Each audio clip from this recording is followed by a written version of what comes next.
Pour placer un nombre dans l'abac des mesures de longueur, vous devez d'abord connaître votre abac, savoir que celui-ci est constitué de 7 colonnes et connaître leur intitulé.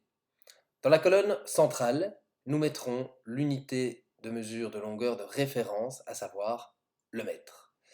10 fois plus petit que le mètre, le décimètre, 100 fois plus petit, le centimètre et 1000 fois plus petit, le millimètre. 10 fois plus grand que le mètre, nous aurons le décamètre, 100 fois plus grand l'hectomètre et 1000 fois plus grand le kilomètre. Prenons maintenant une mesure de longueur. 26,2 cm. Nous voudrions bien le placer dans la bac. Comment faire? Première étape, toute première étape, je vais placer mon doigt dans la colonne des centimètres. Une fois que j'ai placé mon doigt, ici c'est un nombre à virgule, je place toujours en premier lieu la virgule.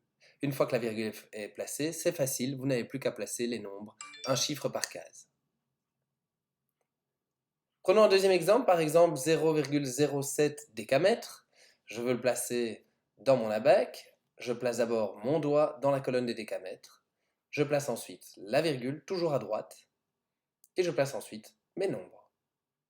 Alors dans le cas où nous aurions un nombre, par exemple 900 décimètres, qui ne contient pas de virgule, dans ce cas-ci, je vais commencer par, comme d'habitude, placer mon doigt dans la colonne des décimètres, mais ensuite, comme je n'ai pas de virgule, je vais placer l'unité en premier lieu. Ici, l'unité est un zéro. Je vais donc placer le zéro dans la colonne des décimètres et placer mes autres chiffres ensuite.